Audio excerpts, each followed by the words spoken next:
Okay, welcome everybody. I'm just pulling up the chat box on the side as well so that you can type in any questions, any points for clarification, even any ideas that you have or reflections that, or aha moments that you have about your own children or students. I just want to say thank you so much once again to Ruth as well as to Conchita for having me for this 4-part series. I really just appreciate getting the time sort of spaced out over several months to do this as a 4-parter. If you've attended some of the past sessions, you've probably recognized that there's too much content really to squeeze into any given session. And even in 4 parts, an hour and a half to each part, we inevitably run out of time as we get towards the end of the slides.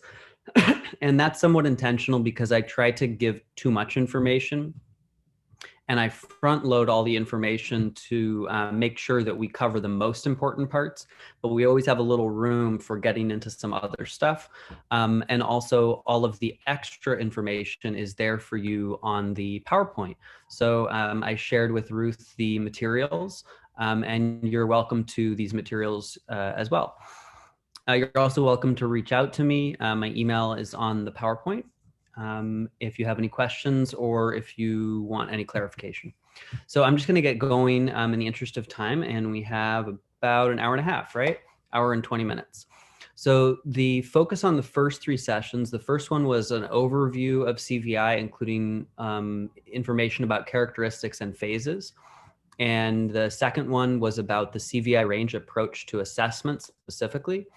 The third session was about intervention approaches relevant to the CVI range and the 10 characteristic visual behaviors of CVI. And so this session is diving a little bit deeper into focusing on how cortical visual impairment, the implications of CVI on developing and implementing communication systems, and in particular AAC or communication modalities for students with complex communication needs. And yes, I think there is a way to access the previous sessions, but I'll defer to Ruth for that, Ruth and Conchita. So I'm just going to keep going. A little bit of background context. All of these 4 sessions have been based specifically on the approaches to CVI assessment and intervention developed by Dr. Roman Lancy. And it's important to, to sort of reaffirm that because the characteristics that we're looking at are the 10 specific characteristic visual behaviors identified and detailed by Dr. Roman. And intervention really is based on assessment using these specific characteristics. Now, if you have a child or student who has some form of neurological visual impairment or a neurological visual processing disorder, and those characteristics really don't fit your student, then that probably means that your student does not have cortical visual impairment, may have some other form of neurological visual processing disorder under the sort of broader umbrella category of cerebral visual impairments or neurological visual processing disorders. So this is fairly specific. And as we know now, CVI, cortical visual impairment, is the leading condition of childhood visual impairment in the US and really in countries and regions with access to quality neonatal health care. We could get more into that, but I've covered a lot of that stuff in the first session too. Also want to just give credit where credit is due, support for a lot of the ideas, the examples, and especially the photos and videos that I'll share with you is based on my work and my collaboration with other professionals and families. And everything that I've really learned about applying CVI range approaches to individual students and to extending this information towards developing unique approaches to communication has been based on working with a collaborative team with talented speech language pathologists, TVIs, teacher of the deaf, hard of hearing, family members who play both family and professional roles, which is just awesome. And then in particular, I'm going to share with you a tool or instrument that I developed in collaboration with the project coordinator of the Maryland Deafblind Project, Connections Beyond Sight and Sound, Jen Willis, who has a teacher of the deaf, hard of hearing background. And that's a tool that we developed that addresses unique guidelines for communication systems for your students. So I'm going to share that with you in depth. That's a major goal of today's session. There is, for all of the background information, if you didn't see the previous sessions, and in particular the first session, there's a fact sheet that I developed over the last year or so on CVI, which answers a lot of the frequently asked questions. I'm also putting in the chat box the link to access that fact sheet on Paths to Literacy. Charlotte Cushman from Paths to Literacy was kind enough to reach out to me and get some things moving to be able to put up some of these resources on their site. So that's been awesome collaboration too, and that's there for you. I'll share with you a handful of resources as we go along, and I'll make sure that you have access to all of those. So let's just dig right into the issue, right? If you have some of the background on CVI now, which I imagine almost everybody here does, you have some of the info. Oh, hi, Charlotte. Charlotte's there too. Cool. And some more posts. If you have some of the basic information on the foundation on CVI characteristics, phases, and interventions, then this will all sort of fit together, because what I'm doing is applying all of those ideas and practices specifically to addressing communication systems. And what I've found out in the field working for the New York Deafblind Collaborative, I do a lot of work going around from school to school and class to class and observing a lot of teams, working with a lot of different students and tons of students with CVI, and who also have hearing loss, and are therefore considered to be deafblind. And I see that even with really great teams, really great professionals who are doing excellent things to develop interventions and support their students, I'm still seeing a common significant mismatch between the communication system, meaning the level or the modality of the communication system, and the level of visual adaptation. So if you think of it as a scale, almost like a balance between communication development, current communication skills expressively, and sensory development with regard to CVI phase and characteristics. So what I'm seeing on the one hand is communication that looks great from a communication standpoint, but it's visually not appropriate. Or on the other hand, communication that looks visually fantastic, and that's usually because there's like a great TVI or a great CVI expert, of any role, who really knows what they're doing and is doing a great job of adapting a system, but the system itself isn't a good match for the child based on their current expressive levels of communication. So examples of each of those. For the first one, communication that's visually inaccessible, an eye gaze system for a child in phase 1. An eye gaze system requires eye to object contact, right? It requires direct, prolonged visual fixation, the ability to look directly centrally at something and fix that gaze for upwards of 1 to 3 seconds. And a child in phase 1 can't do that. A child in phase 1 isn't doing any eye to object contact. And a child in phase 1 is only briefly visually regarding something. So here's like my water bottle. If it's in front of me, eye to object contact is looking right at it, whereas visual regard may be like appearing to orient toward it, but almost looking past it, or even giving that kind of classic early CVI phase 1, phase 2, like looking through something. So usually this happens because an eye gaze system is generally recommended. It's the first thing that folks think of when a child doesn't have motoric access, when a child has no voluntary motor control to be able to access something with their arms, with their hands, with their legs, with their head. If they don't have any physical access point that is going to be consistent and effective, then an eye gaze system is the go-to thing. So these are kids who have complex communication needs, but also have complex physical challenges. And it makes sense from a communication standpoint, but from a visual standpoint, there's no way that it's accessible for a child in phase 1. And what we're going to talk about is that it may not even be appropriate for a child who's further along into CVI development in phase 2 or phase 3 even, because an eye gaze system might do really well. A child might do well with an eye gaze system in a trial period, in a controlled setting, like in the demo mode and in a quiet room where they're, testing it out. But that same child is sensory overstimulated in a busy classroom and cannot use that device at all in the context of daily functional routines in which that child obviously needs to communicate. So that would be the first one, right? Communication that visually is inaccessible, but looks maybe good from a communication lens. On the other side, phase 3 example, a child who has a complex 2D iPad system. It looks beautifully adapted because there's a great CVI point person, maybe a really strong TVI on the team who's doing an awesome job of making sure that there is reduced complexity, that there's use of bright saturated colors, there's maybe even use of movement. There's going to be masking of some cells or icons on the device, and it looks great.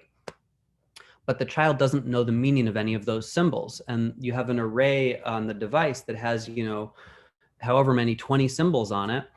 And the child isn't able to use any of those symbols expressively to any degree of consistency because the child's pre-symbolic. So that would be a system that looks great, but on a communication standpoint, it isn't. So if you think of this again as a scale, right, a balanced scale, and what we want to do is create a balanced communication plan for our students. And the balance is between, on the one hand, communication level access, whether the child is pre-symbolic or symbolic expressive communicator, whether the child is pre-linguistic or linguistic. And I just want to put in a little plug here on terminology and use of language. Avoid using the word nonverbal, because the word nonverbal is it's a speech-centric term. It implies that the goal is verbal speech, and that's not necessarily the goal for a lot of our students. So instead, use the words pre-symbolic, symbolic, or pre-linguistic, linguistic. So then on the sensory side, on the other side of the scale, we have the CVI phase and characteristics, and there are general trends towards CVI phases, as we've learned about. And there are general trends towards characteristics, but we need to know how they impact the child individually, how each characteristic impacts the child individually. And for some children in phase 2, for example, movement is going to be so important. For another child in phase 2, movement is not as important, and maybe light is more important, or maybe color is more important. So we need to know about the individual child. And we also need to know about their preferred learning channels, which we can determine based on assessment, right? With a learning media assessment or a sensory balance profile, sort of a newer way to look at that, developed by Dr. Roman and Matt Tejan, who some of you will know is a great TVI and expert on CVI. So we can talk about that more if you want. Just want to kind of lay out this foundation. Some of my little disclaimers on the side of this is that we're still talking about multimodal communication. We do not want to limit what our children have access to. We're not talking about, giving them one lone system that is like a perfect go-to for everything. We have multimodal communicators. And in fact, we are all multimodal communicators. We also, really important, we want to provide a robust AAC program receptively for our children.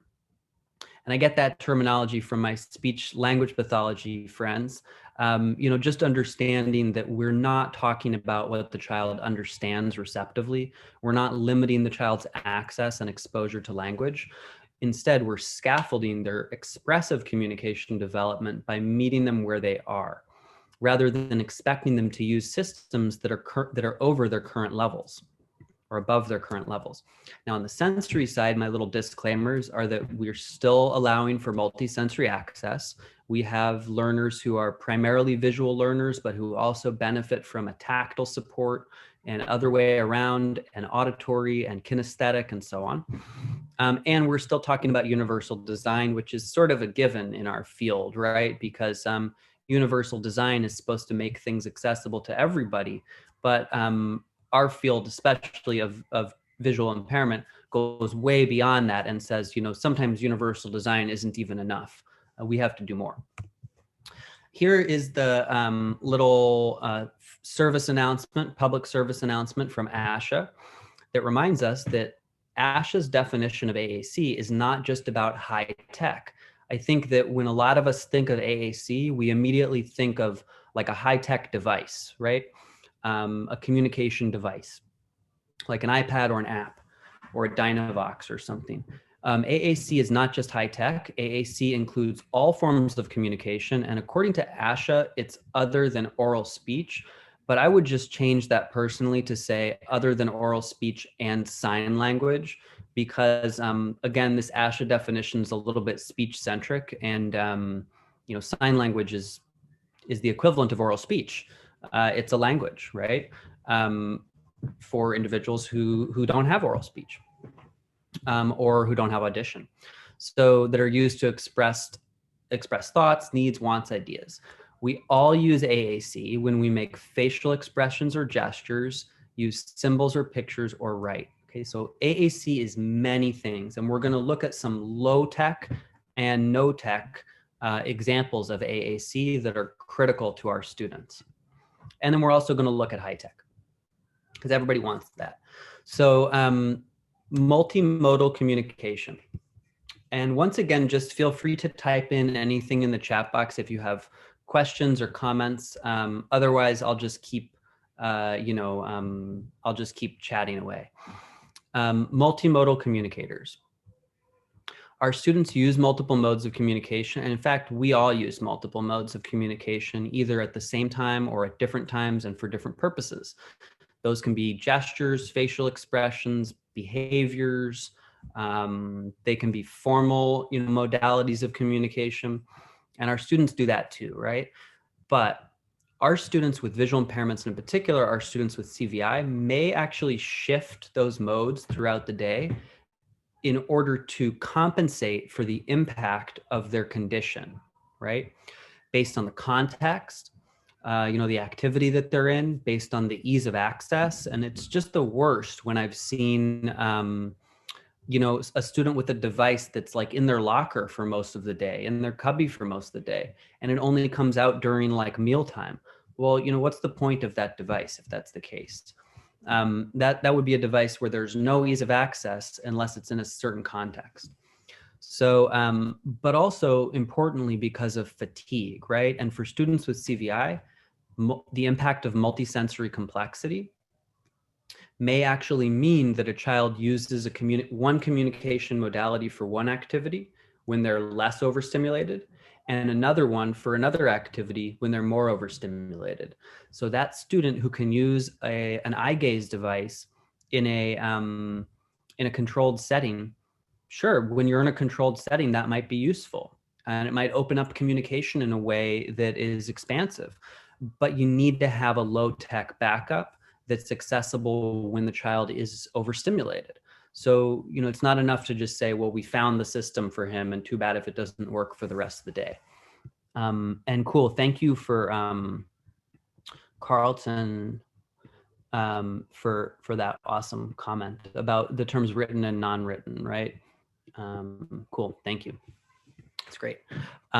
Okay, so student may also use multiple modes within the same setting or different modes with different people, right? Like, oh, that's the person who I sign with because that person understands me. And everybody else I'm gonna use sort of behaviors with, right? Oh yeah, make sure that when you're typing into the chat box, just select 2 panelists and attendees, not just 2 panelists. So, and Carlton and Cook Walter, if you would just copy and paste that in again, because it was a really good comment. Just paste it into panelists and attendees.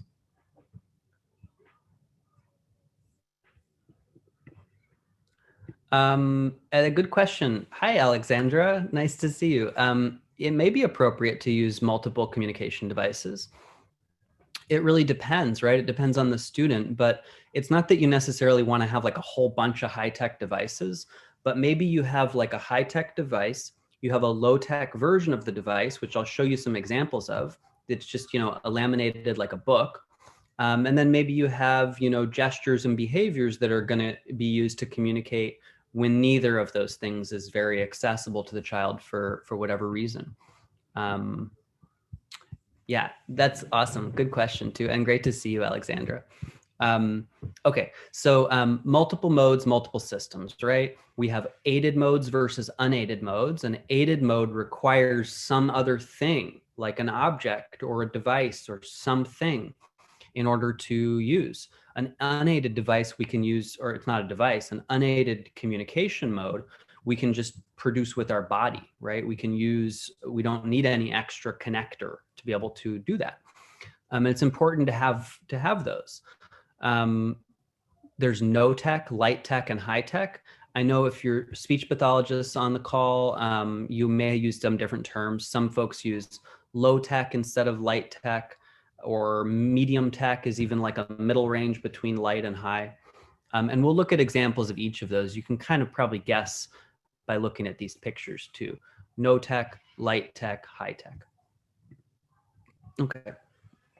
The very first question that you want to ask yourself before you do anything else: does the student have symbolism?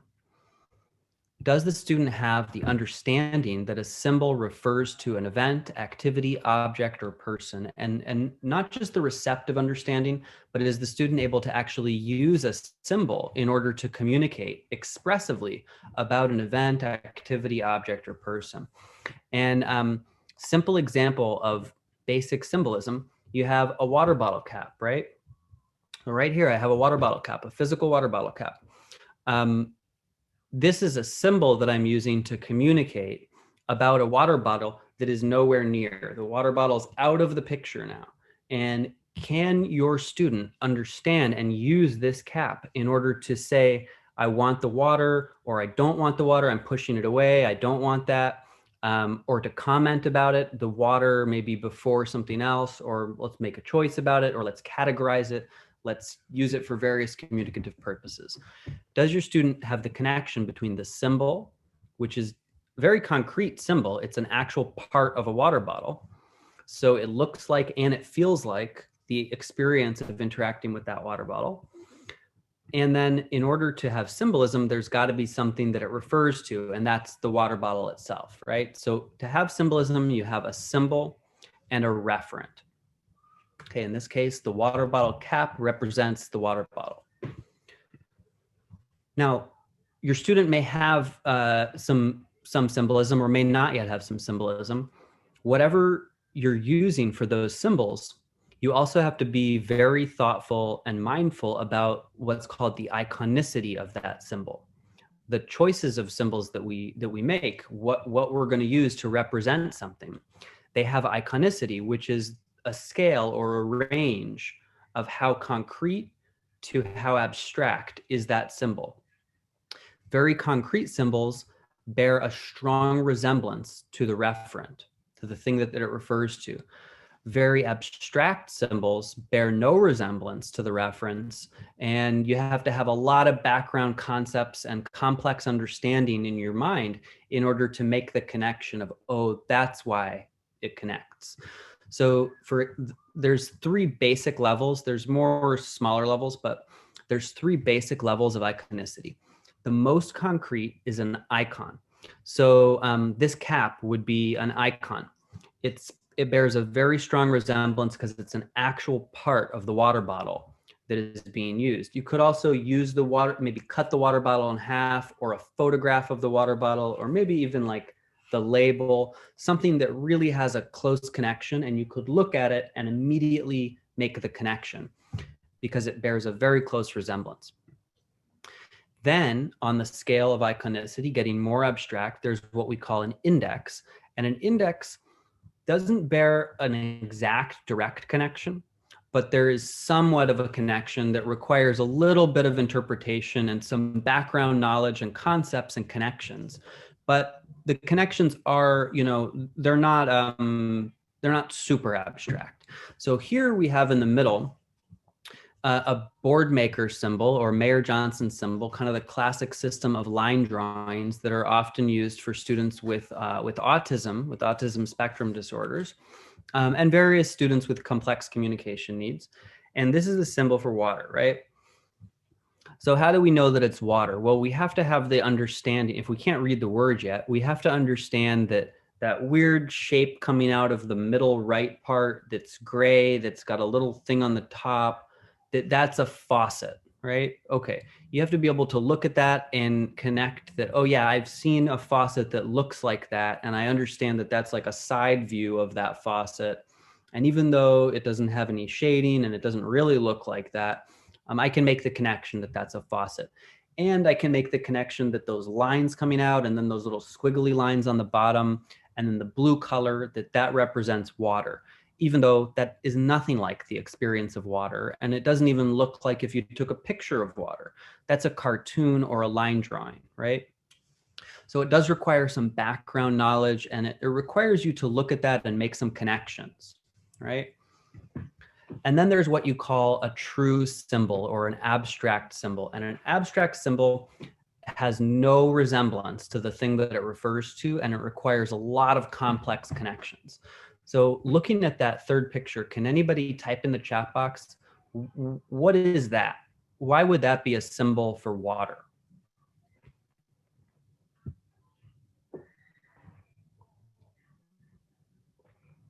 Right? Yeah, it's the H2O molecule, right? It's the chemical, it's a model of the chemical display of water.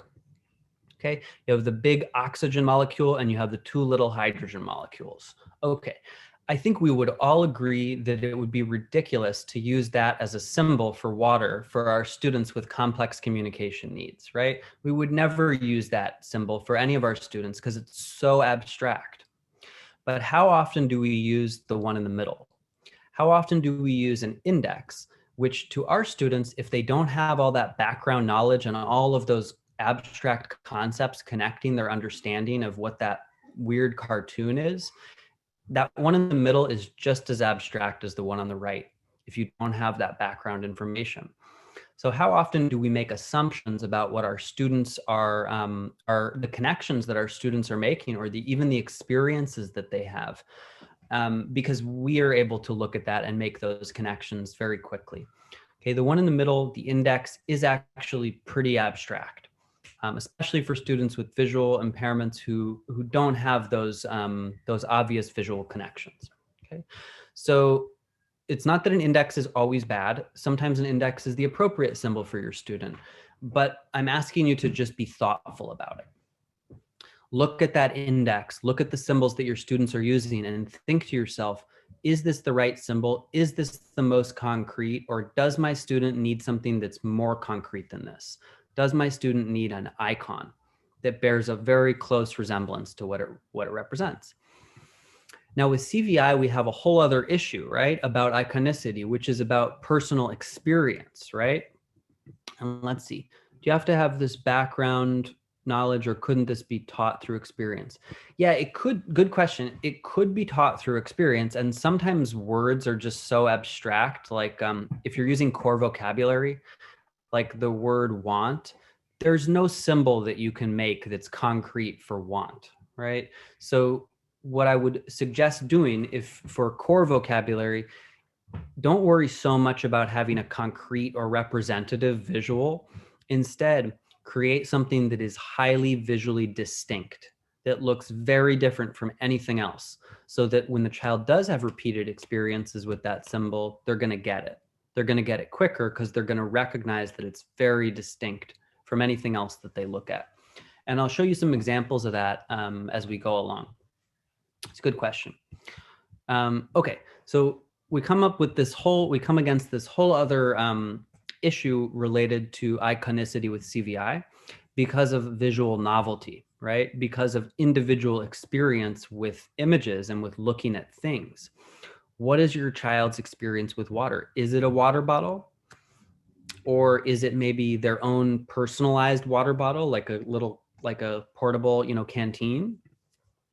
Or is it a paper cup or a plastic cup even, or a specific plastic cup? Or is it the water fountain? Or maybe your child has multiple experiences with water and you have to make a decision about which one are you going to use to represent water. And maybe is it the same one you're going to use at school and at home? Is it the same one you're going to use, for having a drink of water versus going to the bathtub or washing your hands with water? There may be some different ways of thinking about these things for initial words. Iconicity, like novelty, is totally relative to individual experience. So universal systems for kids with CVI should generally be viewed with some grain of salt, right? A universal system for a child with CVI is going to contain all kinds of symbols that have no meaning or experience and no familiarity for that child. Okay, so that's just like a bit of foundation, and let's like dig into some of the deeper content. Now, related to communication, we talk about that communication balance. We could do a whole separate session just talking about the communication matrix and about, which I'll talk about a little bit, and about the development of expressive communication that leads to language, right? So pre-linguistic communication, pre-linguistic expressive communication specifically. Since we don't have like a full, 2 hours to get into that, I'll definitely share some resources with you for more background information if you want to dig into that a little more. We also created in New York, we created a poster, which we printed out as like a classroom door-sized poster. So, apologies if the text here is too small to read, but the actual poster is like, pretty big. And what this does is it basically explains the column on the left side is levels of communication development leading up to language, all the way from reflexes, very beginning initial, pre-intentional communication behaviors, all the way up towards the development of formalized language. For each of those levels, you have examples of what that looks like in a child, right? You have strategies that you might use if you have a child or a student who is currently communicating at that level. And then you've got on the far right, you've got a little blank student notes section to write, information in about your students. Now, I did share with Ruth a PDF of this, which you're all welcome to. And then once I'm able to get back into my office, which I have not been able to get into since March 13th, I have like 500 of these posters, which I'd be happy to send out to you. Hi, Marcy. Good to see you. So, so hopefully this is helpful. What you're asking yourself is looking at this poster, and the idea here was that we wanted to make something that would be more easy to understand than looking at the communication matrix, which you have to have a little bit of background and training in, right? Oh, cool. And thank you, Conchita. Thanks so much. We wanted to have something to be easy to understand to everyone on the team, and that you could have, on the classroom door to be able to point out to different people on the team, oh, see, this is, the student is communicating in this way, so let's try, this strategy, or let's take a little note about what we observed. And the idea was, in this way, you can get the whole team on board, as opposed to, sometimes with a formal assessment, it's harder to, connect everybody to the functional implications of those things. So looking at this poster, or looking at the results of the communication matrix assessment, you're asking yourself, where is your child expressively? What are the mastered levels? Those are behaviors, communicative behaviors that the student is doing consistently and across routines and across environments and with different people, as opposed to emerging skills, which the student is maybe only doing in certain activities. So for example, when I was a classroom teacher, I had a student she had a first word, right? First formal word, she was signing more, but she was only doing that in mealtime. And so that was an emerging skill. And because we knew, oh, wow, that's great, but it's just an emerging skill. And we want to make that a mastered skill. So we're going to encourage that skill in other activities too. So it's not just going to be more drink, more food. It's going to be more play, more music, more, more toy, more this, more that. Okay. So that's an emerging skill. And then functions of communication. The communication matrix looks at 4 primary functions of early communication, which is refusing things that you don't want, requesting things that you do want, socially communicating or interacting with people for purely a social means, like displaying affection or seeking attention. And then the 4th one is providing or seeking information.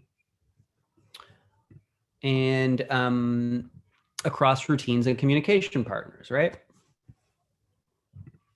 Okay, so there's a link to the communication matrix. You don't need a ton of training to use this assessment tool. And you don't need to be a particular role to use this assessment tool, but it was initially designed for teachers and speech language pathologists. And it is a measure of expressive communication on those levels that I just showed you. If you go to their website, you can create a login to be able to do free assessments. I think it allows you to do like 5 free assessments a year or something. And there's also a whole community of practice, online community of practice to, connect with people to ask questions or share examples, get resources. It's really good. And it really is the only assessment of expressive communication on a pre-linguistic level that is appropriate for students with sensory challenges, including with visual impairments, with deafblindness, and so on. So it's really a critical resource. And I bring that up because what I'm going to show you with the CVI work, I would really view it as a balance between the communication matrix results and the CVI range results. Okay, so just some thoughts before we dig into the CVI specific stuff and the, how to think about adapting communication modalities. Well, I wanted to make a point that you don't need symbolism and language to reach late phase 2 and phase 3 of CVI, right? There's no connection between CVI development and cognitive development, right? You don't actually need to have language in order to get up to phase 2 or phase 3. But how do you complete some of those tasks that are mentioned in the CVI range and in some of the other supplemental materials about identification, recognition, and discrimination of 2D symbols, especially if you don't have symbolism and if you don't have language? So this is a problem that I don't think I quite have the answer to yet. What I'm going to show you are some ideas in thinking around this, but I do think that there's something somewhat difficult about the idea that in order to really assess phase 3, especially, we have to understand that aspect of identification, especially identification, because identification means that you have to have language to identify, right? What is this? And you have to be able to say that is water, or water or bottle or something. If you don't have language and symbolism, how do you identify? And especially, how do you identify 2D symbols? So we'll talk about some ways around that, but this is just something that I wanted to bring up as a potential, puzzle that still needs some consideration. Jennifer, do you use the Callier-Azusa? Oh, and just make sure you type into panelists and attendees. But Jennifer was asking, do you use Callier-Azusa as well as the matrix, or do you focus mostly on the matrix for this information? I mostly use the matrix. The Callier-Azusa is really great as a multi-domain assessment, right? It looks at lots of different domains. It does have a communication section, but the communication section isn't nearly as thorough as the communication matrix. And also, I like the communication matrix because the communication matrix focuses only on strengths and not on deficits. And it doesn't equate to a developmental score. So it just tells you the great things that a student is doing that we can work from, even for students who have the most complex communication needs, physical, sensory challenges, and whatnot. It shows us somewhere to start from, and it doesn't even focus at all on the deficits. But Callier-Azusa is a really important tool as well for sort of like a bigger developmental assessment. Okay, So again, we're not talking about what the student is capable of or what the student understands. We're talking about the student's current levels of expressive communication. And we are still modeling abstract modes of communication, meaning that we're still talking to a student, we're still signing to a student. If we think long-term that the student is going to be like a high-tech, communication AAC user, we may even still be modeling the use of a device that isn't yet accessible for the student because we want to expose them to that, right? But we're recognizing, based on communication matrix assessment, we're recognizing where the student currently is, and we're scaffolding our modeling of abstract language with modes that are appropriate to where the student is right now so that they can get to that next point. We're encouraging the skills that they do have rather than expecting them to use skills that are just beyond their current expressive development. Okay, now I wanted to just mention a couple of concrete modalities of communication and think a little bit about how this applies to students with CVI. Touch cues, okay? If you haven't heard of touch cues, a touch cue is a light, tactile, mostly receptive mode of communication that is used in order to usually express information about an activity or an event or something that's happening next. It gives the student anticipation, very concrete anticipation of something that's going to happen next. And it only works if everyone that's working with the student and interacts with the student uses the same touch cues for the same things, to communicate about the same things. If you have a student that needs touch cues, I would suggest getting together as a team and coming up with an inventory of maybe, starting with 5 to 10 touch cues. These are the most important things that you want to communicate to the child so that they know what's happening around them and that they start to build a connection between that touch and what's going to happen next. This is a prerequisite to developing symbolism for a lot of kids. It's like the first step. So the most simple touch cue could just be a light touch on the shoulder or back, right? And that just means, hello, there's someone here. Something's going to happen. You might follow that by a name cue, which is like a tactile cue that shows who you are. It could be a bracelet that you wear or a ring or, something tactile that you always have with you. Sit down could be a gentle pressure downward on the shoulder, help to feel the chair. Stand up could be gentle pressure under the elbow. You should always pair this with language, right? We're still saying, hey, we're going to stand up, but you're giving the child something even more concrete because you think that child may need that extra concrete cue. Now, the two on the bottom I really like because these are communicating about something that I see this so often, where someone comes up to a child and says, hey, we're going to put your orthotics on, and they may even sign, orthotics or shoes or something. And they just take the child's foot and pull the shoe off and put and you can look at the child and see, wow, the child is stressed, doesn't know what's happening. Why is this person manipulating me, etc.? Because it wasn't just enough to give the verbal prompt, right? The verbal information. That child would benefit from a touch cue, like a light touch on the shin. And you're still saying, hey, we're going to put your orthotics on, but there's a light touch on the shin to provide that concrete cue, provide a little wait time, and then deal with the orthotics. You could do the same thing with glasses or cochlear implant. Light touch on the side of the head. For toileting, light touch on the hip, right? Anytime you're going to take a student's hand, light touch on the back of the hand first, okay, before even doing hand underhand. Okay, so touch cues are important. I feel like sometimes they're the first go-to thing for a lot of our students, especially those with the most complex communication needs. The use of hand underhand is very important. Hand underhand, where your hand is underneath the student's hand, as opposed to hand overhand, where you're basically pulling the student around, and there's really never a need for hand overhand. Nothing's really accomplished there. Hand underhand is used to help guide a student, right? And encourage the development of independent exploration. But for students with CVI, hand underhand, even though it might be helpful and useful, it does maybe have an impact on multisensory complexity. Not as severe as hand over hand, which is just, sort of, overstimulating, but hand under hand actually does increase multisensory complexity a little bit, right?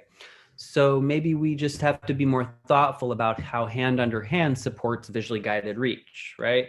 So when you're doing hand under hand support with a student with CVI, thanks, Carlton. When you're doing a hand under hand support with a student with CVI, make sure that you're allowing them to look away. It's okay. Once you take the student's hand, allow them to look away. Pause for a second. Pause, wait for them to kind of recalibrate, and then maybe wait for them to look back if they can. Some students might not be able to. Some students can only accept hand under hand tactile support and tactile exploration if they're allowed to look away, because they can't yet deal with that visually guided reach with the added complexity, right? So this is just something to consider. And it's like every time we do one of these presentations, I feel like another thing comes up that's like, Charlotte from Paths to Literacy, maybe this is like a whole other thing we should collaborate on too, right? There's so many open areas in this field that really need more consideration. And, anybody who wants to jump on that or collaborate on that, do, reach out. I would love to work with you all. Okay, so, all right. One little point, actually a few points about tangible symbols. We'll talk a little bit about that. And I think we're good on time because about 10 minutes of this tangible symbol stuff, and then I'm just going to show you this AAC CVI matrix and talk you through it. Okay, so tangible symbols are not a means to, they're not an end, right? They're a means to an end. And what I mean by that is that tangible symbols should not be thought of as the final communication system for a student. That's a major misconception about tangible symbols. They are a bridge from pre-symbolic and early concrete symbolic communication to more abstract communication and the use of language, right? So they are a tool that we use in order to scaffold and make the connection for a child who's not making that connection without that extra concrete support. So I've kind of taken them out of like being their own level of communication. They're really more of a bridge, right? So it is a concrete level of communication, but we really think of that as like the connecting piece between pre-symbolic and symbolic. Okay, and let's talk about those a little bit. So tangible symbols can be a variety of things. They can be whole objects like the water bottle, but a very important point, it cannot be the same water bottle that you're using physically that you're using as a symbol. It can be a copy of it and that's why we do things like we put these against cardboard or plastic, right? Because putting it against a background, it lets the child know this is not the one that we're using to drink from. This is actually a symbol. And we know it's a symbol because just like the rest of your symbols, it's against a cardboard background. So that's the reason for doing that. They can be whole objects. They can be parts of objects like the cap. They can be associated objects, something kind of similar or something that's used in an activity. They could be textures or shapes that are supposed to represent that activity in some way. Line drawings and photographs are also tangible symbols, right? We don't usually think of them that way. They're not tactile symbols, but they are concrete symbols. Whatever you're using, be thoughtful and considerate and be aware more than anything about the level of iconicity, the level of concrete to abstract that you have in whatever choice you're making. Okay? There isn't necessarily a right or a wrong. It's individual for each student. Now, about photos and line drawings, I think it's easy to answer that question. Photos are definitely less abstract than line drawings, right? Line drawings are pretty abstract visually and conceptually. Here on the top right, you have a picture of a little girl with CVI, a young girl with CVI, who is looking at a photograph of a trampoline, and that's the actual trampoline that she likes. Now, since taking this photograph back when I was a classroom teacher, however many years ago, since taking that, I learned something, which is that bright saturated colors should not be used as a background, okay?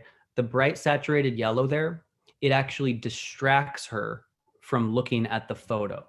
So instead, we should use a black background. And maybe if we're using any yellow, any bright color, it's just to create a little outline around the photo, around the shape. We don't need the whole background to be brightly colored. Okay, so now look at the bottom right. Those are, again, board maker line drawing symbols. Can anybody guess what that one on the left is, on the bottom left? That's a weird one. Shadow. Good. Someone the other day said late afternoon. That's an interesting one. Yeah, maybe it's the symbol for late afternoon. If you think about it, think about how many abstract concepts you have to have in your mind in order to look at that symbol and recognize that it means shadow, right? You have to understand that this is really just a representation. It's not like something to be taken literally. We're not trying to show a symbol to represent arrow pointing at black shape with wooden post and, you know, sun in background. Like, we have to look at all those things and put together a story that says shadow. And in order to be able to tell that story, we have to understand the concepts of shadows, obviously, but we also have to understand that an arrow points to the most important thing that defines how we're going to identify or interpret that symbol. So even the use of arrows is very abstract. Now, why do we have symbols like this? Because Boardmaker and the PACS Picture Exchange Communication System was designed for students with autism spectrum disorders who perhaps have complex language, but don't have verbal speech, right? And maybe aren't using sign language. So instead they're using this very complex picture system, right? Now, that's not designed for our students. That does not have our students in mind, right? With CVI, with visual impairments, with complex communication challenges, with deaf blindness. So the idea that these symbols are going to be appropriate for our students is a little bit of I view that one with a little bit of criticism. Now, who should use photos and line drawings of our students with CVI? Well, probably not. Actually, definitely not anyone who doesn't have eye-to-object contact. Eye-to-object contact, or direct visual fixation, comes in at around 4 to 5 on the CVI range, mid-phase 2. Before then, before you have eye-to-object contact, there is no reason to use a 2D system. You need a 3D system if you're below 4 to 5 on the CVI range. But beyond just the sensory access, you also need the communication level access. You need to have the symbolic understanding of what the photo or drawing represents, which is where that idea of iconicity is so important. What does your student or child need in terms of how concrete is the symbol? Margaret, are there other tech systems that SLPs use that are designed for CVI? There are some that are, designed with students with visual impairments in mind, but I'm just going to go ahead and say, in my opinion, there's nothing that exists that is specifically appropriate for a child with CVI. And I think maybe that's a good thing, because we should be thinking individually about our students with CVI. We shouldn't be using some universal system. That's just my opinion, though. Would you suggest the child carry the item which is fastened on the backing to each activity? Yeah, definitely. Yes, and I'll bring that up in a second. What do you think of the pod system? Oh, auditory scanning. Yeah, Darlene's really good question. We could spend an hour talking about that. You should email me and perhaps we will spend an hour talking about that. Yeah, I haven't had a lot of experience with pod system, but a little bit. Yeah, and I think there is some benefit to the idea of auditory scanning for students who aren't yet ready to use a visual system purely. I also want to make just a comment about motor memory. It's okay if your child is using motor memory to access a communication system if they're not able to access it visually. But that doesn't mean that we should just toss away the idea that it should still be adapted visually. So let's try to find that balance, and let's maximize the extent to which a child can use a system visually and the extent to which they're accessing it in other ways. And that depends on the child and on the phase. The high contrast text symbols, that was what I was avoiding, publicly critiquing, but I'll go ahead and say that they're not, they're designed for students with visual impairments for sure, and they are definitely much, much, much more appropriate visually than the unadapted PECS icons. But if you look at them, they don't really address the issues of CVI or the characteristics of CVI very specifically. All they do is provide a black background and bright saturated colors. They do not deal with complexity. They do not deal with novelty, and they certainly don't deal with iconicity. And I'll show you some examples of that.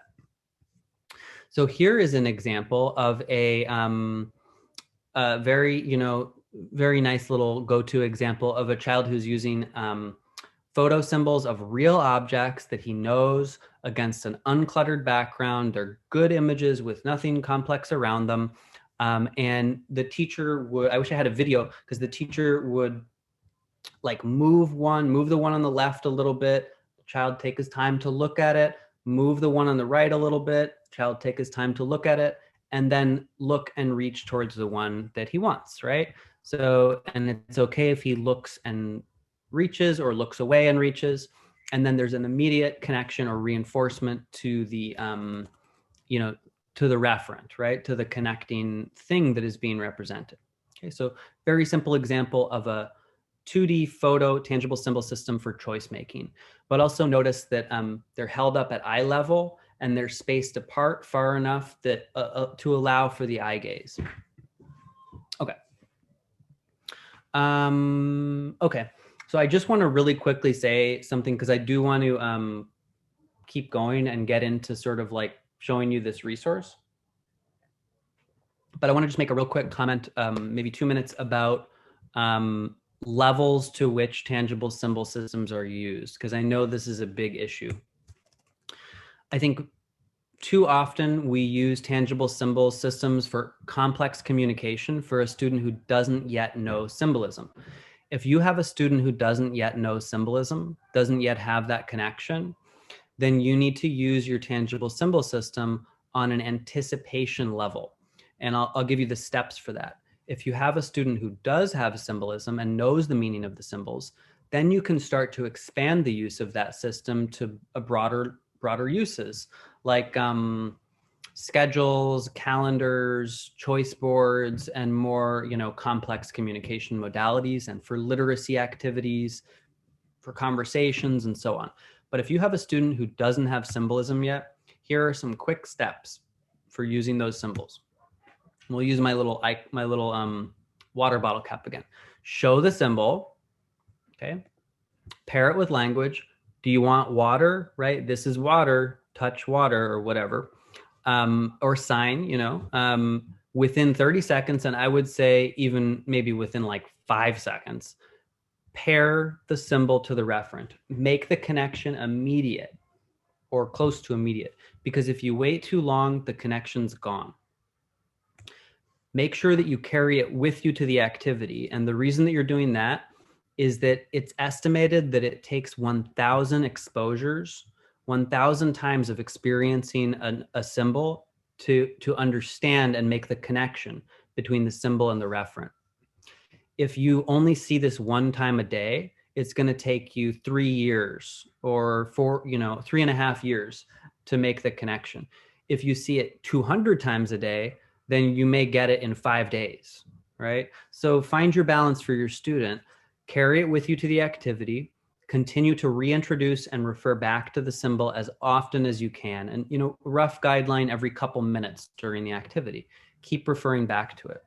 This is very easy to do for an activity that involves requesting more of something. Pour a little bit of water in the cup. Touch it again when you're ready for more water, right? pour a little more water, touch it again. It's a little harder to do in a way that's not as natural like that, to be able to say, like with the gym cue, look, we're still in gym, we're still in gym, we're still in gym. Even if it feels awkward, do it, because you're continuing to create that connection and exposure.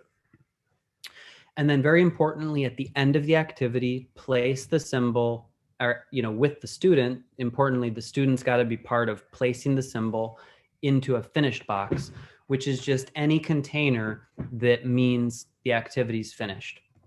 It gives a concrete end to the activity, and then repeat with the next activity. For a starting anticipation calendar, you probably don't need more than like 10 to 20 symbols, because you're talking about things that are super concrete, the most preferred activities or the most frequent activities. Okay? And then once you have symbolism, you can use it for more things. Another way to add that connection is to label or create landmarks, right? There's the speech cue outside of the speech room. There are little on the right, there are little tactile name cues on each student's locker. You could also have those on each student's desk. Even for the students who don't need them, they're there for your student who does need them, to be able to recognize, oh, I have a name and that's how my name is represented concretely. And someone else's locker feels different from mine because that's not mine, that's someone else's. Oh, and they also have a chair, that's someone else's chair. Oh, that's the actual person, which you can use during like a morning meeting, right? Where, go around and identify who's here, use their names that are also on their lockers and on their chairs and at their desks, okay? Ways to make these things concrete and practiced frequently. Once you have symbolism, you can expand it. You can create calendar systems, schedules, sequence boards, choice boards, however they look. You can expand this to include literacy and deeper conversations. There are some really great examples on paths to literacy, and I'm including just a few here, of object and calendar systems for students with CVI specifically. And what I really like about this one here by Sharon Elliott, and the link's there for you too, is that it involves a system that grows with the child, both in terms of CVI as the child makes progress visually, and in terms of communication development as the child grows in their communication. So we start with whole objects, real objects that are actually used in the routine in calendar boxes. And then it expands, and thank you, Charlotte, for putting that link in the chat box. It expands to parts of objects that are now starting to turn into more concrete symbols. You see the sign for the one for help. As someone asked before, core vocabulary words that are not concrete in themselves, they really cannot be represented concretely. So it's okay to use something abstract as long as it looks very visually distinct from anything else that's using. That turns into then photo symbols as the child develops eye to object contact and starts with 2D processing. Right? And so now we see 2D symbols of those same things because the child's ready for that from a CVI perspective. And those we can use on a more complex communication board, right? We could use it on a sequence board, on a choice board, and maybe even long-term, we could get those symbols onto like an iPad on an AAC device. Rachel Bennett, who's a terrific mother of a child with CVI, as well as now the Perkins eLearning's CVI Now. I think she's the director of their content, the coordinator of their content. She has some really great examples of adaptations that she made for her son, also on Paths to Literacy. And this is a great example of a sequence board for her son, who she explains is in phase 2 of CVI. Okay, and she explains some of the impact of characteristics. You have real photos of real objects, and much better than my picture with the trampoline, hers are a black background with this yellow outline, right? So that the yellow just emphasizes the image as opposed to distracting from it. And they're on this nice little black sequence board where colors being used to anchor attention to those spaces, and you even have those dots for, maybe first, then, or now, later, or something like that. So really nice CVI adaptations. Rachel was kind enough to share with me, because I asked her about that example. She shared with me some more examples, and she gave this awesome explanation of how, even though her son Henry was at this point able to attend to 2D pictures on an iPad, he could only do that when he was less sensory stimulated, right? When there was less multisensory complexity. So when he was visually fatigued, that iPad system was no longer accessible to him, and he actually needed to have a backup that was a tactile calendar system, a 3D system. So that means it's okay to have both, right? You can have a high-tech system that's useful when the child is feeling up for it and able to do that. But in other times, you're going to need to have something more concrete that isn't as hard visually, and that even maybe has a 3D construct. So here are the examples that she shared of her son's 3D system, which is like a low-tech backup. Thanks, Marcy. Thank you so much. Good to see you. Right, this is his 3D system, which is like a low-tech backup. And it's really nicely designed for a child with CVI, right? You got the black background, nice spacing between symbols because of the black background.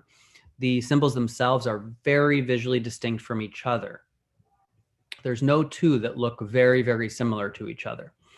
They're made of real objects mostly. And, even like the bathroom one even has like a little flusher. The one on the bottom right, the one for going to the pool, has an actual piece of a life jacket. These are nice examples of visually adapted tangible symbols, as opposed to, we usually think of tangible symbols as being tactile. Now, this is one that is visual, but it's visual with a 3D component for a child with CVI who needs that. Okay. Yay, all right, here we are. So we got about 20 minutes, and I want to show you the AAC CVI matrix and walk you through it a little bit. I also did share, and I'm going to show you a video in a minute too. I also did share with Ruth this document, but I wanted to just spend some time walking you through it so you know what's there and you know how to use it. So this was developed in collaboration with my colleague and friend, Jen Willis, who is the project coordinator at the Maryland Deafblind Project, and has a TOD background, teacher of deaf background. Okay, so it's a fairly comprehensive document. You can see it is, 33 pages long. And that's why I wanted to spend some time talking about it with you, so it's not overwhelming. Okay. So it starts by just giving you some background information, sort of walking you through it. And especially here, there's background resources on CVI, including the fact sheet. And there's also background information on the communication matrix, including a 3-part webinar series that you can access from YouTube by Kathy Scoggin, who formerly was the director of the Washington Deafblind Project. So if you want the background on each of those, okay. And they give you a little bit of, just layout, some of the context and purpose stuff, just describing what this is all about. You'll recognize some of the screenshots of slides that we have here, and just walking you through a lot of what I've walked through already with you today. Okay, and okay, still some background and just giving some examples of the development of communication and sort of, systems. Okay, so this is important. The communication matrix defines communication in those 7 levels. And that's what we have on that communication poster, right? Ranging from pre-intentional behaviors or reflexes all the way to language. Now, we didn't want to go through each and every one of those levels and talk about each and every, one as it would apply to CVI. Instead, we separated those levels into 3 major levels about expressive communication regarding symbolism. So the first is those students who are emerging pre-symbolic communicators. They don't yet have that understanding of symbols. They still communicate through behaviors or other pre-symbolic means, And they rely really on highly responsive communication partners who are able to interpret their behaviors and know what they mean. Then you have the concrete symbolic communicators who are using gestures, using symbols, using line drawings, but they're not using words yet, right? They're not using words or language. Then you have abstract symbolic communicators who are using language. So these are the three levels that we're using to break down adaptations for CVI. Then you have some basic stuff on CVI, which we've already covered in our previous three sessions, right? These are the goals of intervention for CVI, how they impact each characteristic, phase 1, phase 2, and it really breaks it down specifically as that applies in general to CVI or to AAC, to communication, okay? So these are general considerations for each phase as it relates to communication. Okay, phase 1, phase 2, phase 3. Okay, so now we've gone through the background.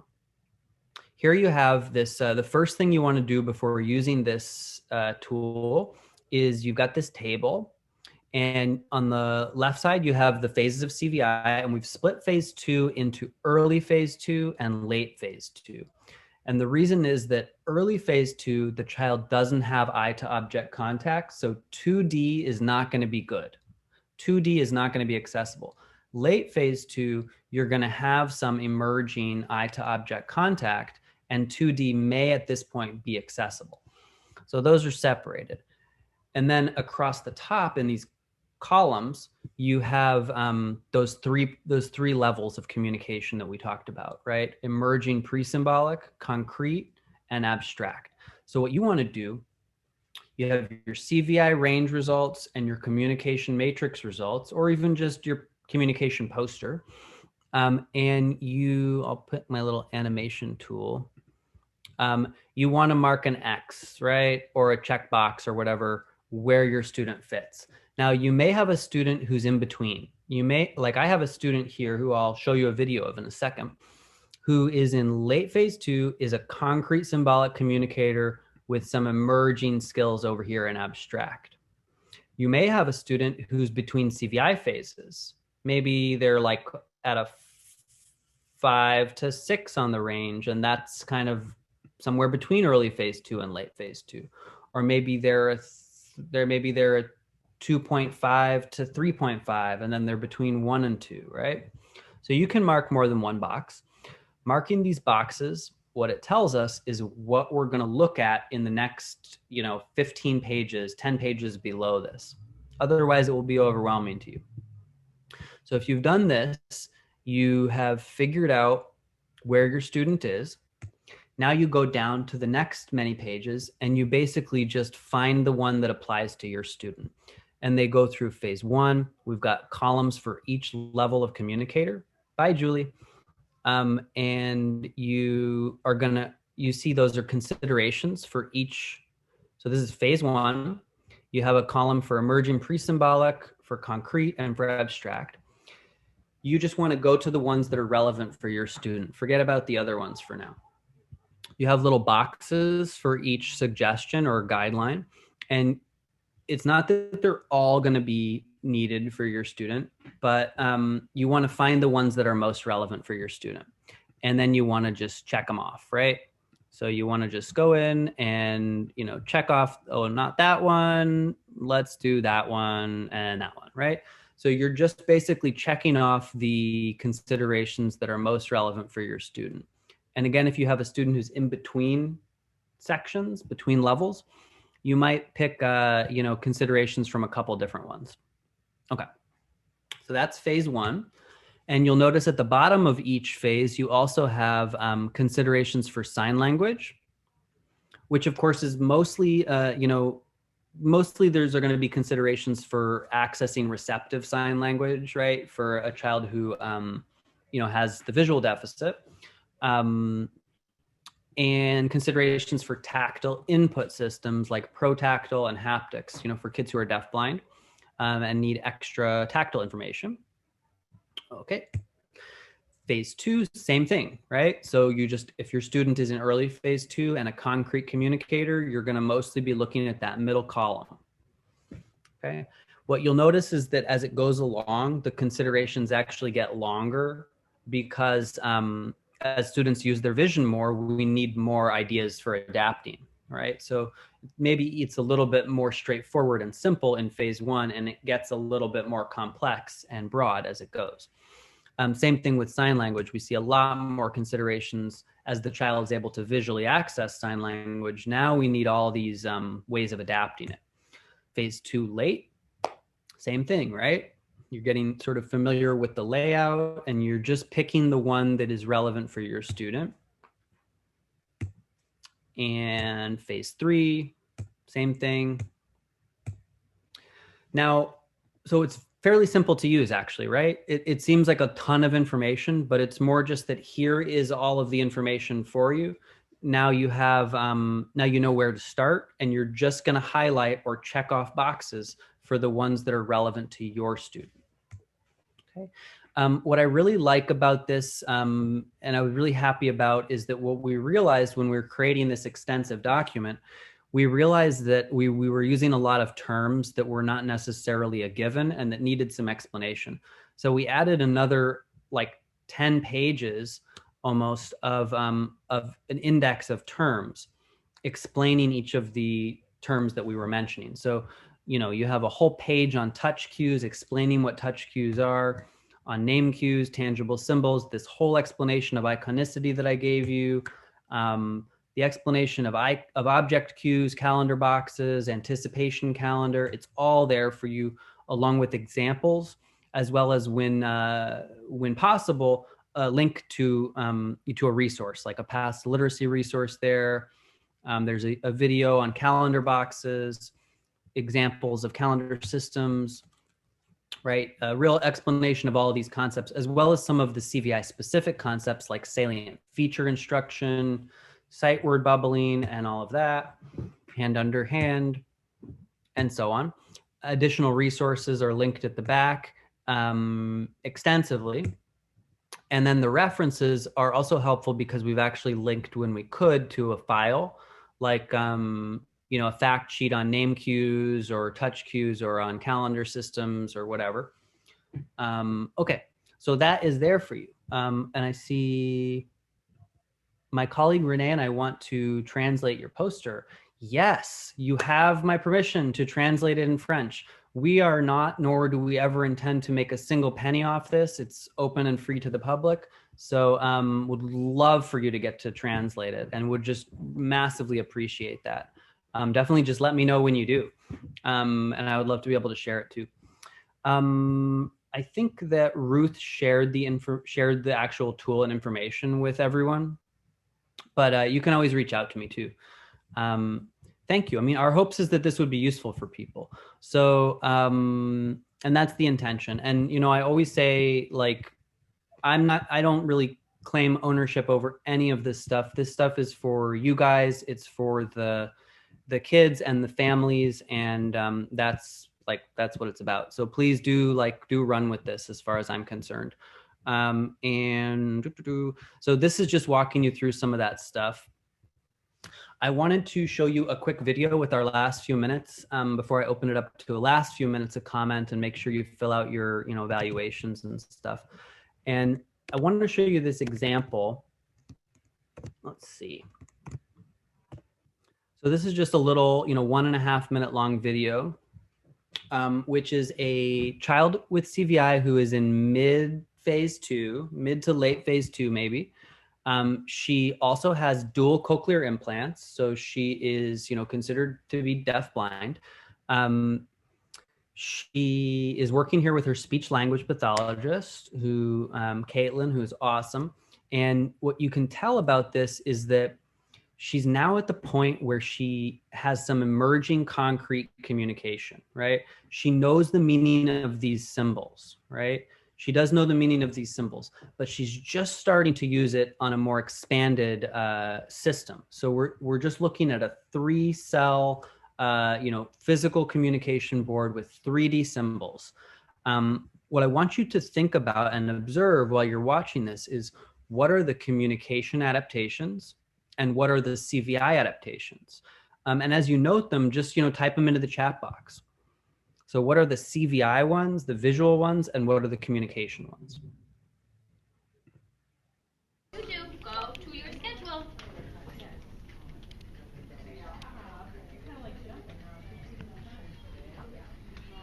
Yes. Oh, Sarah's okay.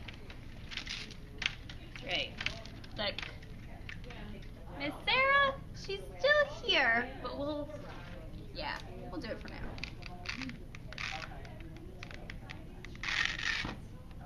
Okay, so Good. that's the symbol for teacher of the Over. deaf. So that's done. Over. Putting that in the finish box. Okay. Your book is all done. Book is all done. Hmm? Yes. Okay, Maeve. Now it's time for speech. Now it's time for speech. Let's move it Over. over. Speech. Hmm? And then morning meeting. Then morning meeting.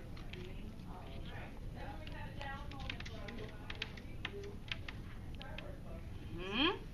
And then, Miss Becky, what's after morning meeting? I may be able to share the link with you, but I need to double check. If you email me, I'll just see if I can get permission. And then drink. Okay? And then it's drink. Yes. It's time for speech right Time for now. speech. Are you ready? Let's go. Okay. So I've seen you guys typing in there, and I think that you've got a lot of them, right? You got a lot of them already. You pointed out many of the CVI adaptations, right? We have 3D objects. She's not yet ready for 2D. Maybe she has some emerging readiness for that. We have that black backdrop with reduced visual clutter. We've got the red rectangle to highlight now, like that's a visual anchor to highlight what we're doing now. We've got red tape on the rim of the finish box because lower visual field is going to be much harder for her, right? So that really pops out in her lower visual field. Someone else pointed out, really fantastic, which I need to add to this list, actually even just the choice to have the communication board at eye level against the wall as opposed to on a flat desk is itself a great adaptation for visual fields. And another one, I really wish that when I was filming this, I had turned the camera just slightly to the left, because what you would have seen is a very busy classroom. And so even just the choice to do this activity with her back to the busy classroom itself is a critical adaptation, okay, for complexity and for visual fields. Now for communication levels, and I saw you got some of those too, obviously the tangible symbols are concrete. They're also 3D, right, which is the CVI part. There is visual sign with tactile modifications. She's looking for those tactile support. She's looking for that tactile support. And that's because when she was in phase 1, she was really a tactile communicator and she was receiving sign language completely tactily. Now, as she's grown visually, she's learning to be able to look at it too, but she still needs to be able to control it in her space a little bit more and get some tactile support. The constant contact, the tactile support, the use of very clear and simple speech, and the prompts and wait time are just excellent here. I saw a few people love that video. I love that. Last thing I want to say before turning it over and wrapping up is that we want systems that grow with the child. And Rachel Bennett's example was really wonderful to show a system that grows with her son and that has some backup, a low-tech backup, as well as the other one from Past Literacy. We want systems that can grow as the child progresses from 3D to 2D and from pre-symbolic to symbolic, as well as to developing more complex language. I'm just going to type my email in the chat box, okay, in case anyone has to run. Okay, so what happened when this child was ready for 2D? We didn't want to take away all of those symbols that she had learned. We took photographs of those symbols. And just, apologies for the glare on those symbols. You can use the matte laminate if you're worried about glare. But we got 2D images of those same symbols that she knows, and we're starting to expand the communication system. So now it's 6 cells. you may want to start with 6 cells, but just mask the cells that you're not using. That's like a general, best practice from the speech perspective is maximize the array, but just don't use all the symbols. And at the same time, we may be starting to use those symbols on a more high-tech device too, right? And we may over time start to substitute them for sight words. The last thing I will show you, and there's more examples here, but not as critical, is maybe what this looks like long term. We start to switch out photos for sight words as the student is able to start to recognize them.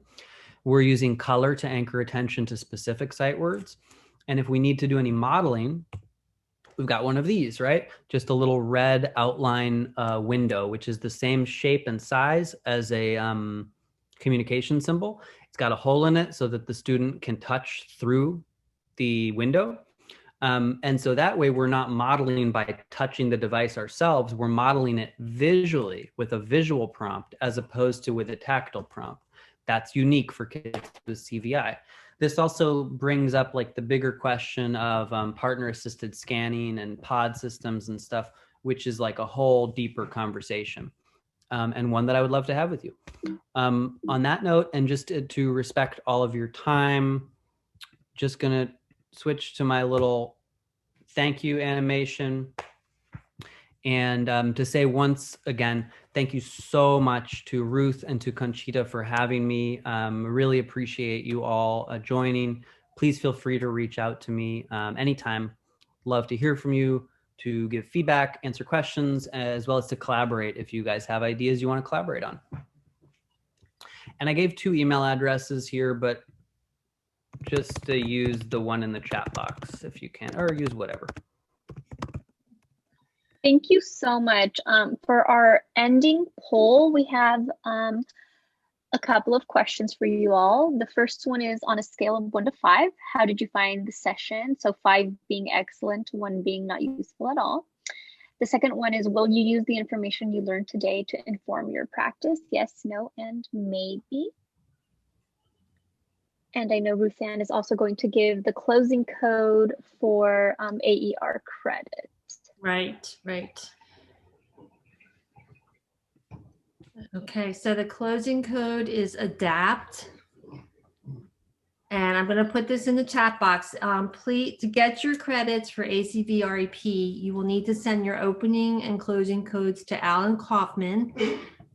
His email address is going to be in the chat box. And please send them within the next week so that you can get credit. Okay, putting in the chat box now, but again, the closing code is ADAPT. And we do want to take a moment to thank Chris as well for excellent presentations. We hate for this to be the last one. So we will have future conversations with him about coming back and doing some more for us.